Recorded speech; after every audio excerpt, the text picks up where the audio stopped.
52 57 परगना के एक गढ़ देवगढ़, जहाँ के राजा जाटवा की पावन नगरी छिंदवाड़ा को नतमस्तक सेवा जोहार अभिनंदन वंदन करता हूँ। और भारतीय संविधान के 75वीं वर्षगांठ हीरक जयंती में उपस्थित बाबा साहब अम्बेडकर, ज्योतिबा फुले एवं पेरियर साहब एवं लाला सिंह यादव के क्रांतिकारी विचारक को नतमस्तक सेवा जोहार करता हूँ। यहाँ पर आज की अध्यक्षता कर रहे माननीय मूल निवासी कमलेश चौरासी जी एवं आज के संचालक, इस सेशन के संचालक मूल निवासी संगीता मालवी मैम का भी नतमस्तक सेवा जोहार करता हूँ। आज भारतीय संविधान के 75वें वर्षगांठ के हीरक जयंती में कलस्टर अधिवेशन पर मैं अपनी बात रखना चाहूँगा। जो प्रोस फैक्टर है, इसमें शिक्षित करो, संगठित करो, संघर्ष करो, ये बहुत बड़ी बात है, क्योंकि हमारे पास जो संविधान है उसकी प्रेम्बल्स ऑफ कॉन्स्टिट्यूशन कहना चाहिए, जिसे हम हिंदी में कहते हैं भारतीय संविधान की प्रस्तावना, जिसको बाबा साहब अम्बेडकर ने कॉन्स्टिट्यूशन ऑफ सॉइल कहा था, जिसे भारत की आत्मा कहा था। यदि हम पूरी संविधान को ना पढ़कर इसी का प्रस्तावना को अच्छे समझेंगे तो हम एक बेहद और अच्छा भारत की संकल्पना कर सकते हैं। जिस चीज की बात कर रहे हैं हम, लोकतांत्रिक गणराज्य की, और फिर इसी के साथ ब्राह्मणवाद की, ये कहीं ना कहीं इस चीज से कंक्लूजन होते हैं और इस चीज से एक दूसरे के पूरक होते हैं। जब तक हम लोकतांत्रिक गणराज्य की बात नहीं करेंगे तो ब्राह्मणवाद हटा नहीं सकते। उस समय की बात, अभी हमारा जो संविधान बना 1950 है, पर उसके पहले मोर काल की बात आती है, बौद्ध काल की आती, बहुत सी बातें। उस समय में बौद्ध काल में इस चीज का लोकतांत्रिक गणराज्य की बात हुई थी, जिसमें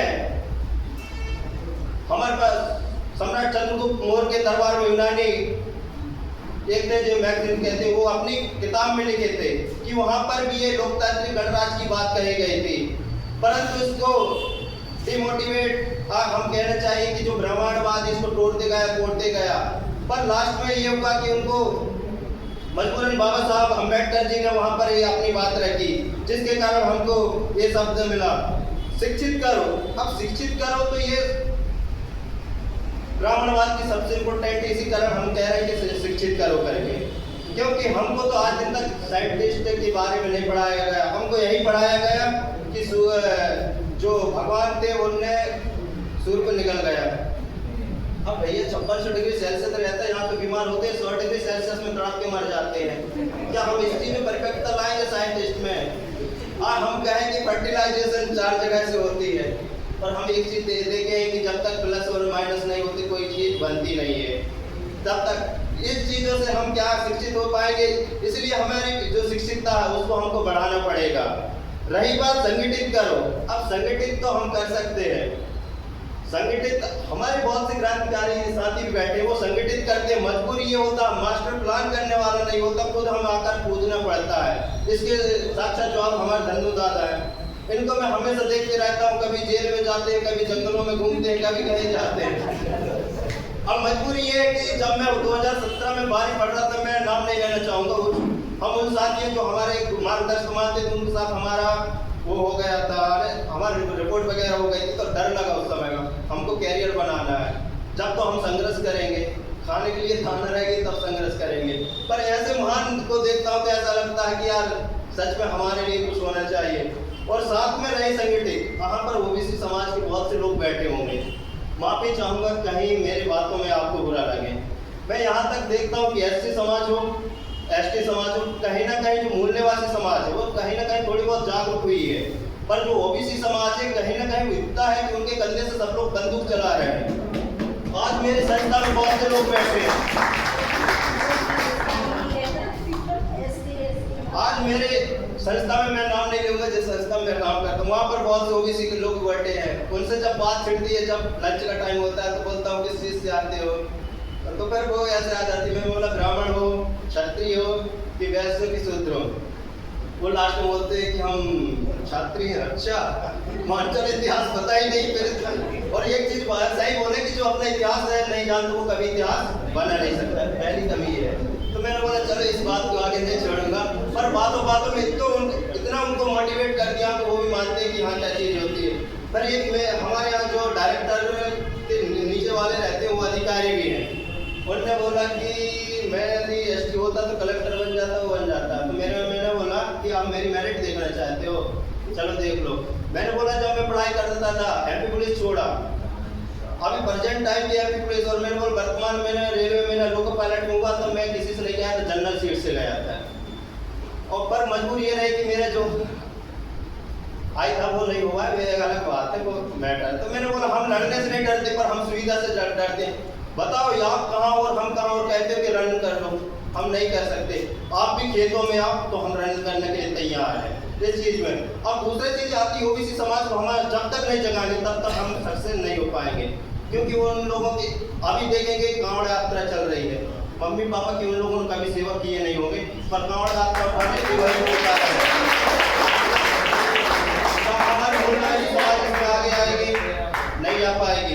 दूसरा चीज हमारे यहाँ कुछ भी कार्यक्रम होता प्रोग्राम होता है एसटी ओबीसी के ज्यादातर मिल जाएंगे, क्या गलती हमारी।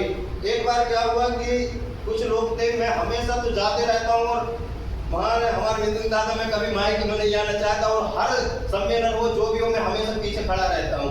पर ये दादा बोलते हैं कि हमेशा बोला करवा, पर मैं बोलता हूँ कि आप लोग हो जब तक हम भी हैं, आप नहीं रहोगे तो हम तो करेंगे संघर्ष। पर उनका ही देन है कि आज इस मंच में उठा होगा। हालांकि हम धरातल में काम करते हैं और मैं गुप्त रूप में किसी भी जगह चले जाता हूँ और यहाँ तक करता हूँ कि सजेशन करते रहे कहाँ, पर इस चीज़ है कि जहाँ गलत रहता है बीच मंच में या बीच भीड़ में लड़के आ जाता हूँ। तो दूसरा चीज़ है कि यदि हमको संगठित करना है कि ब्राह्मणवाद को हटाना है तो सबसे पहले ओबीसी को जागरूक करना पड़ेगा। अब वो हमारे ऊपर है कि हम कैसे से उनको जगाएं।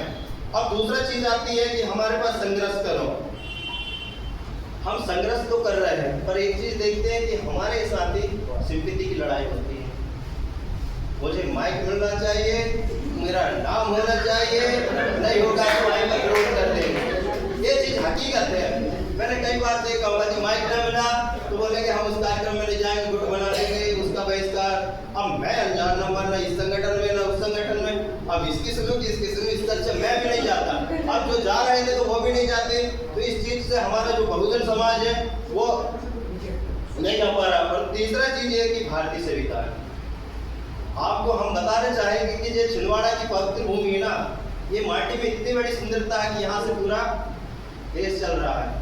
यदि इतिहास जानेंगे तो यहाँ के जो राजा थे जाटो, उसके वंशज से भक्त बुलंद शाह है, जिसने नागपुर सिटी बनाया था 14 गांव का, जहाँ पर आज पूरा संघ चल रहा, पूरा भारत देश चल रहा है।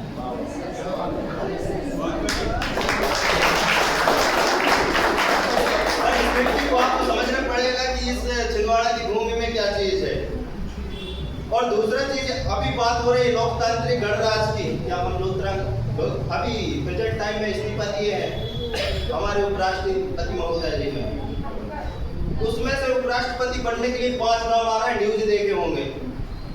बस कोई नहीं करता, ये देश के लिए बहुत अच्छा किया, ये संविधान के लिए अच्छा किया, ये लोग बस आरएसएस का संघाला था, या ये चालक था वो चालक था। तो यहाँ पर संविधान की वैल्यू क्या रह गई? क्या हम संविधान के लिए लड़ते हैं? नहीं लड़ रहे हैं, बस हम एक बात की लिमिट। अब एक चीज है कि मेरा ये मानना है कि हम खूब चले शहर तक, पर एक कदम गांव की ओर बढ़ाना जरूरी है। यदि हम गांव को सक्सेस करेंगे, गांव को हम एजुकेशन में आगे लाएंगे या उनको समझाएंगे, तो वहीं से क्रांति हम ला पाएंगे, पर यहाँ पर लाकर नहीं रह पाएंगे। यहाँ होती है यही कार्यक्रम बाई चांस सुविधा के अनुसार, ये कार्यक्रम यहाँ पर अच्छा हुआ, बहुत अच्छा लगा।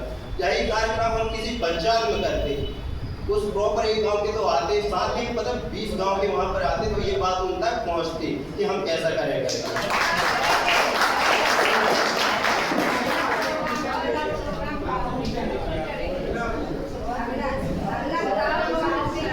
भाई कार्यक्रम था, मैं फोन आया तो मैं अभी प्रेजेंट टाइम में आज ही छिंदवाड़ा में था, मजबूरी नहीं थी, मेरे बहुत खुश हुआ था कि जाकर बोलूंगा करके। वहाँ फिर भी क्या हुआ कि मैं गुप्त रूप में काम करते, मिशन में काम करते हैं, तो मैं कभी आगे नहीं जाता। फिर कुछ लोग बोले कि हम जो विश्व आदिवासी दिवस है, मूल निवासी दिवस, हम घनसोर में मनाएंगे। मैंने बोला घनसोर में नहीं मनाएंगे। इस बार मैंने लड़कों को कैटर किया कि हम मनाएंगे तो गाँव में मनाएंगे, चाहे 10 लोगों के बीच में मनाए चाहे 20 लोगों के बीच में। पर वहाँ पर जो कैटराइज जनप्रतिनिधि थे, इतना जनप्रतिनिधि है कि वहाँ पर हमारा शासन और प्रशासन है, पर मजबूरी है, तुम लोकल स्तर में ऊपर काम कौन करेगा। जिस चीज की बात करते हैं धन्नू दादा ग्राम सभा के बारे में, ग्राम सभा नाम की बस ग्राम सभा रह गई, कोई ग्राम सभा नहीं बची।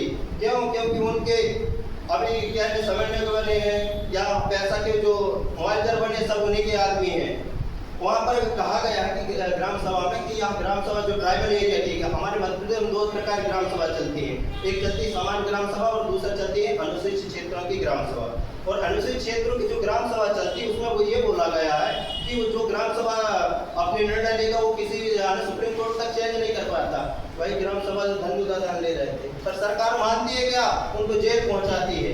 वही बात मिथुन दादा हम बहुत से करते हैं।